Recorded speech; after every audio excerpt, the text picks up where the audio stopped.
Hi, everybody. I'm Brittany Lewis, a breaking news reporter here at Forbes. Joining me now is Forbes senior contributor Adam Minsky.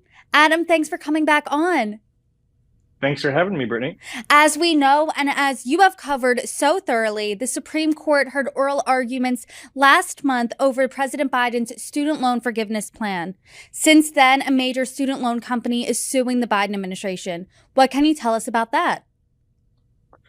So, a student loan refinancing company called Sofi, one of the bigger players in the student loan refinancing space, filed a lawsuit against the Biden administration to seek an end to Biden's most recent extension of the ongoing student loan pause, which has suspended payments, frozen interest, and stopped collections efforts on most federal student loans.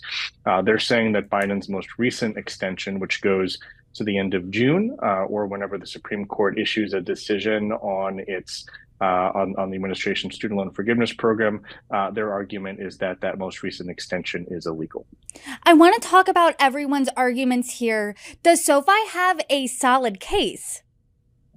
Well, that's certainly something that's up for debate.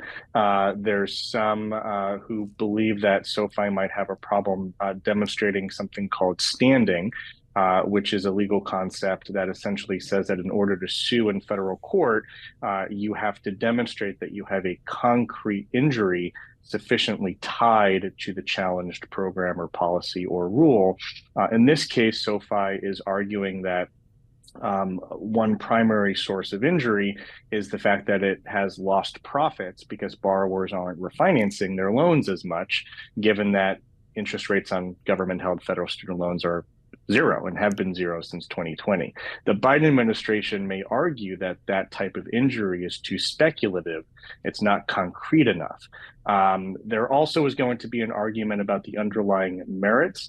SoFi argues that this extension wasn't tied directly to the national emergency of the pandemic, which is required under the HEROES Act. Instead, it was tied to the Supreme Court's decision on Biden's one-time cancellation plan. The Biden administration is likely going to argue that those are actually, in effect, one and the same.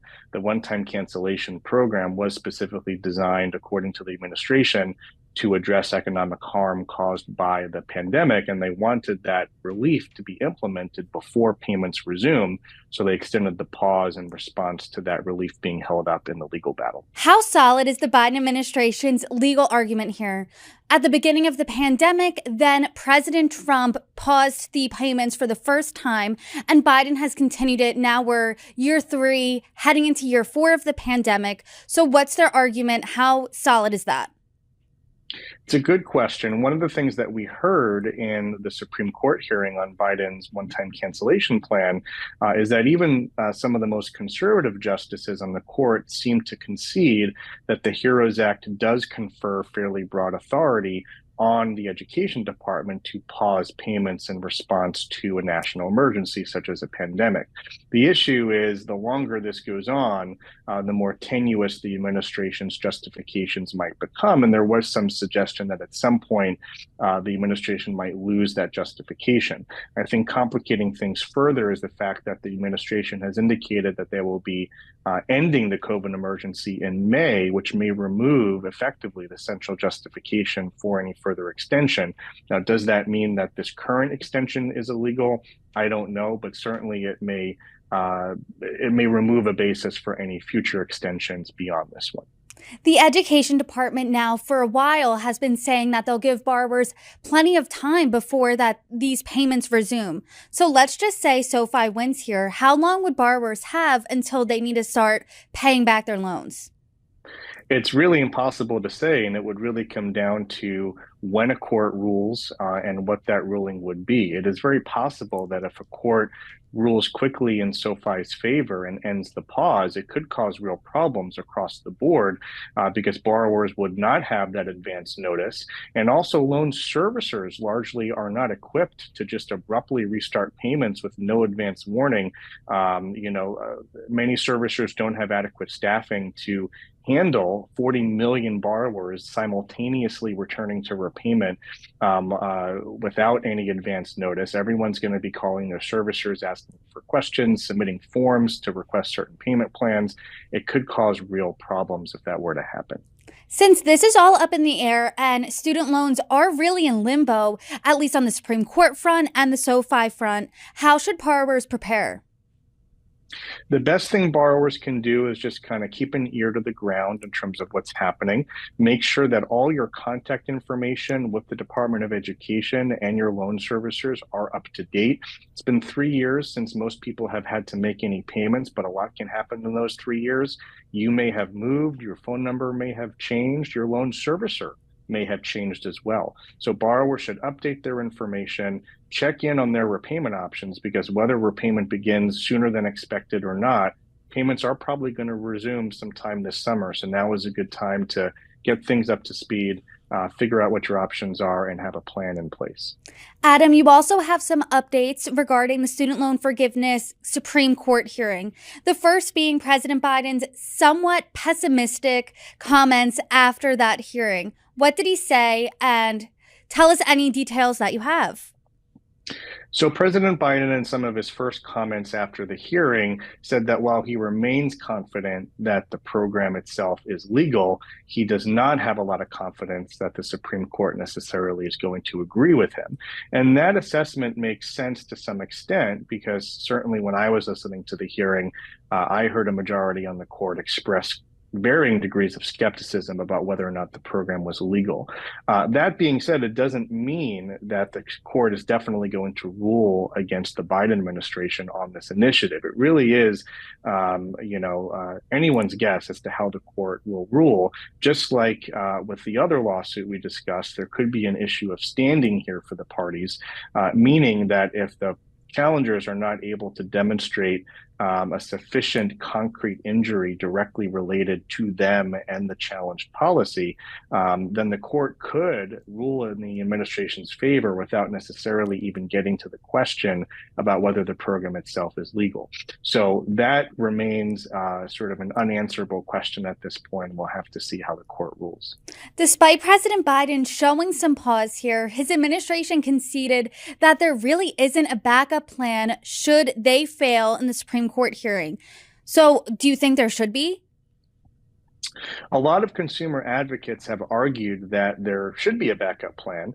A different federal law called the Higher Education Act contains a provision that does provide fairly sweeping authority to the Education Department to cancel federal student loan debt, sort of akin to the authority provided by the HEROES Act. Now, the administration is publicly stating that there is no backup plan. That could be a viable backup plan. The problem there is that unlike the HEROES Act, which the administration used to implement the current initiative, any new initiative or regulations under the Higher Education Act would have to go through a much longer process to establish the program. It could take 1 to 2 years for new regulations governing that new program to be drafted. That could, be beyond, President Biden's presidency if he runs for re-election and loses, and then borrowers would not receive relief for at least a year or two, or possibly not ever if the program never goes into effect. So we'll have to see. Obviously, the administration is hoping that the court will uphold the current program. If it doesn't, we'll have to see if the Higher Education Act comes into play. Why would this administration publicly say there's no backup plan? Is that just a show of confidence? I think it's partially a show of confidence. I think it also may be designed to buttress some of their arguments before the court that this is the effectively only and best way to implement the type of relief that they're seeking. If they say that there's another route, then in theory that could encourage 1 or 2 justices to strike this down and tell the administration to try again. There could be any number of reasons why they're doing that. And the Education Department sent an email to borrowers after the hearing. Can you give us a sense of what was in that message? The message was essentially trying to reassure millions of borrowers, look, we think that the program is legal. We're confident of the outcome here. So please just kind of sit tight.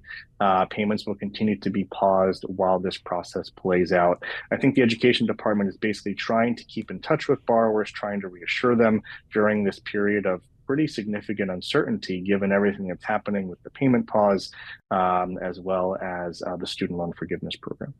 And a separate student loan forgiveness legal dispute was happening while everyone was paying attention to what was happening in the Supreme Court. But it resulted in some good news for borrowers. Are these two suits similar at all? So there was an entirely separate suit that's been ongoing for years. It's currently called Sweet versus Cardona. It is entirely separate from the case before the Supreme Court and concerns a different program called the Borrower Defense to Repayment Program, which can provide student loan cancellation and other debt relief to borrowers who were defrauded by their school, such as through misrepresentations about key aspects of the educational program. So that case ended in a settlement that could result in $6 billion or more in student loan cancellation for up to 250,000 borrowers.